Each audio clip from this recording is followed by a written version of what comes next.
Can I ask you to capsulize your philosophy? What is Randism? First of all, I do not call it Randism, and I don't like that name. I call it objectivism. All right. Meaning a philosophy based on objective reality. Now let me explain it as briefly as I can. First, my philosophy is based on the concept that reality exists as an objective absolute.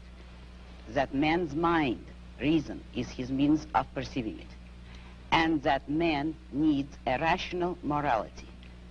I am primarily the creator of a new code of morality which has so far been believed impossible, namely a morality not based on faith.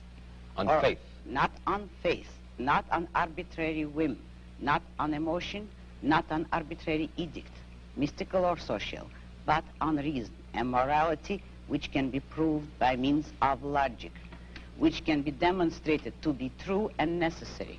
All right. All right. Now, may I define what my morality is? All right. Because this is merely an introduction. My morality is based on man's life as a standard of value. And since man's mind is his basic means of survival, I hold that if man wants to live on earth and to live as a human being, he has to hold reason as an absolute, by which I mean that he has to hold reason as his only guide to action, and that he must live by the independent judgment of his own mind, that his highest moral purpose is the achievement of his own happiness, and that he must not force other people, nor accept their right to force him, that each man must live as an end in himself and follow his own rational self-interest. And now, what is self-sacrifice? Yes, what is self-sacrifice? You say that you do not like the altruism by which we live. You like a certain kind of Ayn Randist selfishness. I would say that I don't like is too weak a word. I consider it evil. And self-sacrifice is the precept that man needs to serve others in order to justify his existence, that his moral duty is to serve others.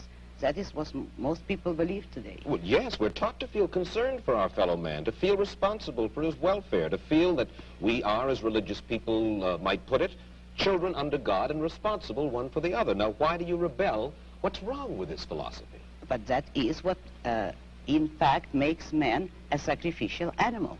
That man must work for others, concern himself with others, or be responsible for them. That is the role of a sacrificial object.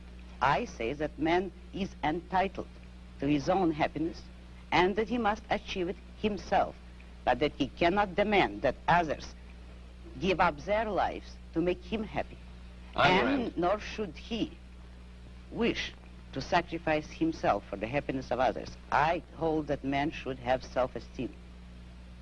Okay, but what's bad about the person who wants to help other people?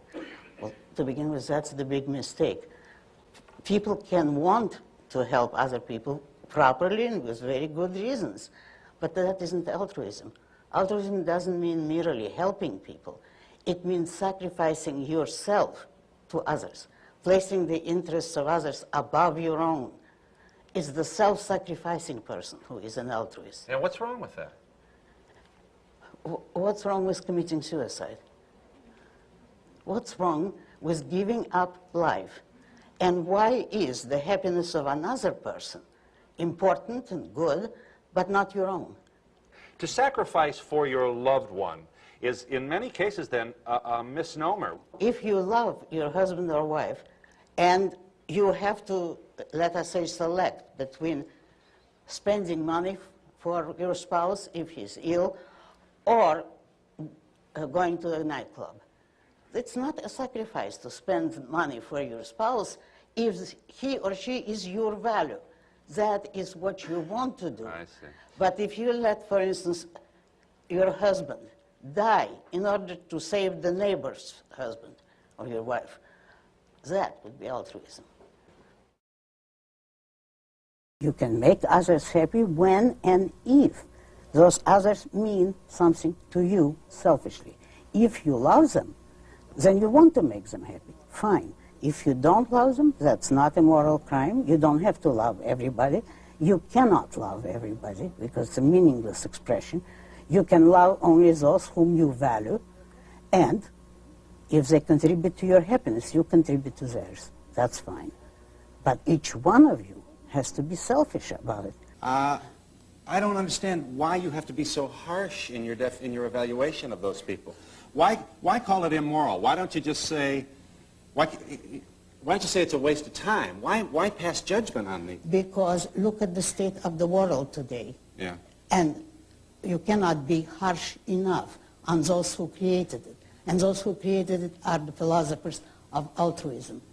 It's those who preach self-sacrifice, selflessness, self-abnegation, all the anti-self theories, which means anti-man.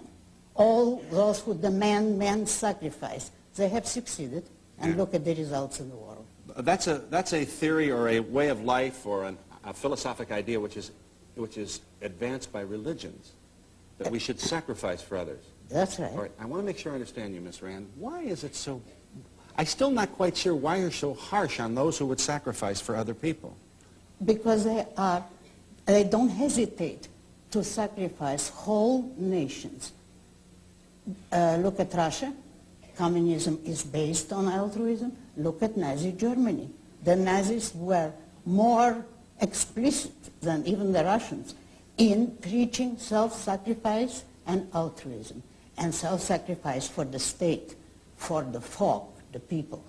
Every dictatorship is based on altruism. Now you can't fight it by merely saying it's a difference of opinion. It's a difference of life and death.